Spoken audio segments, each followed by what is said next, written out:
मध्य प्रदेश के सियासी रण में सत्ताधारी भाजपा और विपक्ष में बैठी कांग्रेस के लिए हालात करो या मरो तक पहुंच चुके हैं।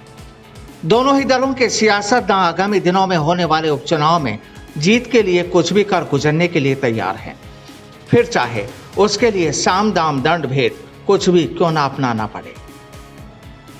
लेकिन सियासी कुश्ती में मध्य प्रदेश बीजेपी के संकट मोचक और गृह मंत्री नरोत्तम मिश्रा इन दिनों ज्योतिरादित्य सिंधिया के गढ़ ग्वालियर चंबल के सियासी अखाड़े से अचानक गायब नजर आ रहे हैं। वो भी ऐसे वक्त में जब बीजेपी में एक बड़ा धड़ा नाराज चल रहा है।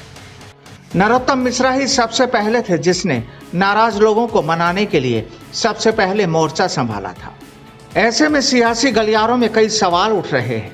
पूछा जा रहा है कि क्या नरोत्तम मिश्रा उस इलाके से खुद दूर हो गए हैं या जानबूझकर उन्हें वहां से दूर कर दिया गया है। सवाल उठना इसलिए भी लाजमी है क्योंकि कांग्रेस से सिंधिया के बगावत के दौरान दिल्ली से लेकर भोपाल तक शिवराज सिंह चौहान के साथ सबसे ज्यादा एक्टिव नरोत्तम मिश्रा ही थे। सरकार बनने के बाद ग्वालियर चंबल के कुछ दिग्गज नेता नाराज चल रहे थे। नरोत्तम लगातार उनके दरवाजे पर दस्तक दे रहे थे। गृह मंत्री बनने के बाद वह हर सप्ताह ग्वालियर चंबल संभाग के दौरे पर जाते थे और रूठे नेताओं की मान मनोबल करते थे। लेकिन ज्योतिरादित्य सिंधिया के ग्वालियर दौरे के बाद से ही नरोत्तम मिश्रा इलाके से गायब चल रहे हैं। बीजेपी ने सिंधिया के लिए एक मेगा शो भी आयोजित किया था, जिसके जरिए सिंधिया को ग्वालियर में बीजेपी नेता के रूप में लॉन्च किया था। लेकिन नरोत्तम मिश्रा कहीं नजर नहीं आए, वो भी तब जब वह इस क्षेत्र से आते हैं। सिंधिया का भी पूरे एमपी में सबसे ज्यादा प्रभुत्व ग्वालियर चंबल में ही है।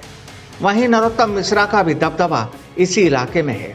ऐसे में सियासी गलियारों में चर्चाएं हैं कि बीजेपी वहां नरोत्तम को दूर कर पावर बैलेंस कर रही है। वहीं इस सवाल पर चुप्पी तोड़ते हुए मिश्रा ने एक कार्यक्रम में कहा कि मैं तभी सक्रिय था और आज भी सक्रिय हूं। उन्होंने कहा कि मैं उस कार्यक्रम में भी हजारों हजार कार्यकर्ताओं के बीच में था। पार्टी जहां भेजती है वहां मैं जाता था। मैं तब भी सक्रिय था, मैं आज भी सक्रिय हूँ। कल भी हजारों हजार कार्यकर्ताओं के बीच में था। पार्टी जहां भेजती है वहां जाते हैं। कल भी पार्टी के पूछ के गए, पार्टी से बता के गए, पार्टी के कहने पे गए। कार्यकर्ताओं के बीच में ही दिन भर रहे, इसलिए उसको किसी और अन्यथा न जोड़े।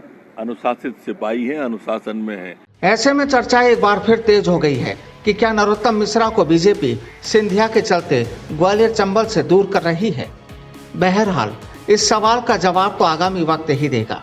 लेकिन सवाल ये भी है कि क्या बीजेपी नरोत्तम मिश्रा के बिना रूठे नेताओं को मना पाएगी या नरोत्तम मिश्रा और रूठे नेताओं का खामियाजा बीजेपी को उपचुनाव में उठाना पड़ेगा। Bureau report, the fact India.